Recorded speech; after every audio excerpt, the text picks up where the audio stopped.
Bonjour et bienvenue dans cette vidéo qui va traiter le coefficient multiplicateur. On va la découper en trois parties. Première partie, comment déterminer la valeur du coefficient multiplicateur. Deuxième partie, application de ce coefficient. Et enfin, on finira par un entraînement où je vous ai mis deux petits exemples, histoire que voilà, vous ayez un automatisme et que ça rentre bien dans votre tête. Donc déjà, le coefficient multiplicateur, il faut savoir qu'on va l'utiliser pour calculer une augmentation ou une diminution en pourcentage. Donc je pars d'un exemple, ici on va calculer l'augmentation de 15% sur 80 € ou alors la diminution de 15% sur 80 €. Première étape, déterminer le coefficient multiplicateur. Donc je pars toujours de ma base qui est de 100%. L'idée, ça va être en fait de travailler l'écriture décimale des pourcentages. Donc 100% en mathématiques, c'est 100 divisé par 100. 100 pour 100, donc je divise par 100, ce qui correspond à 1. Donc mon nombre de départ, ce sera toujours 1. Ensuite ici, on voit qu'on a une augmentation de 15%. Donc je vais écrire l'augmentation plus 15%.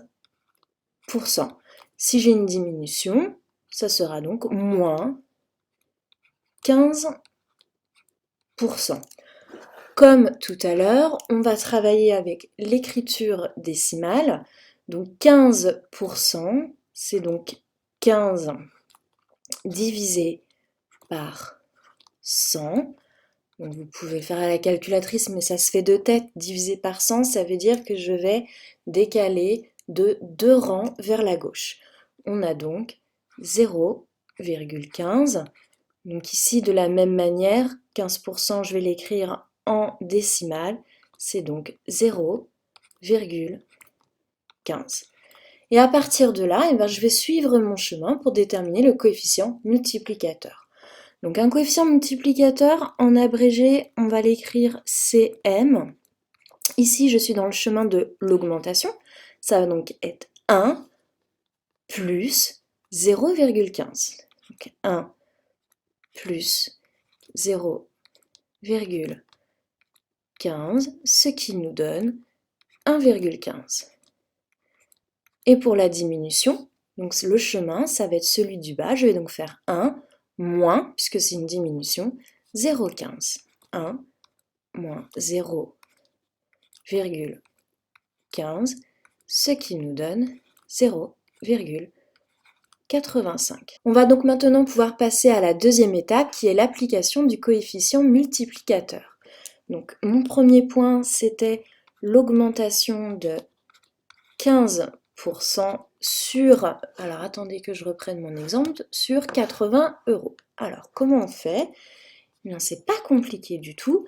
Je prends ma valeur de départ qui est de 80 €. C'est un coefficient multiplicateur. Je vais donc multiplier.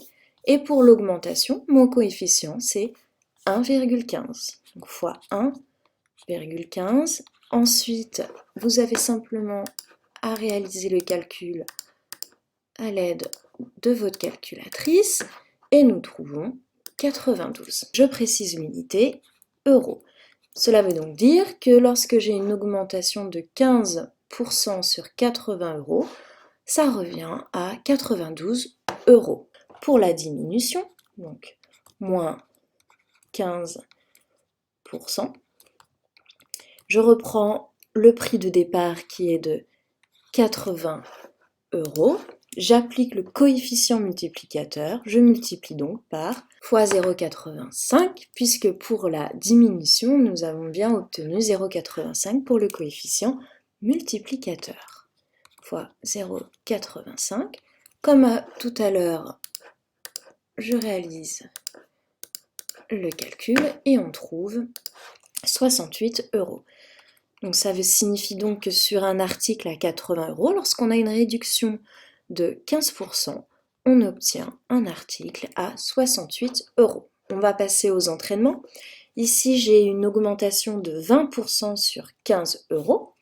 Donc je vais directement calculer le coefficient multiplicateur. Je pars de la base qui est de 1, plus, puisque j'ai une augmentation, et 20% en écriture décimale, c'est 20 divisé par 100, c'est-à-dire 0,20. Nous avons donc 1,20. Ensuite, j'applique le coefficient multiplicateur. Donc mon montant de départ, c'est 15 euros. Et je vais donc multiplier par 1,20. Et pareil, calculatrice, 15 fois 1,20. Et nous obtenons 18. Donc le nouveau montant lorsqu'on a une augmentation de 20% est de 18 euros. Dernier exemple, ici j'ai une diminution de 5% sur 30 euros. On commence par déterminer la valeur du coefficient multiplicateur. Je pars de ma base de 1. Ici j'ai une diminution, donc je vais faire une soustraction. 5% en écriture décimale, c'est 5 divisé par 100, ce qui nous donne 0,05. Nous obtenons donc 0,95. Donc moi je fais les calculs rapidement de tête, bien évidemment. Si vous avez du mal avec le passage en écriture décimale, vous pouvez bien sûr le faire à la calculatrice. On applique le coefficient multiplicateur, j'ai donc 30 fois 0,95.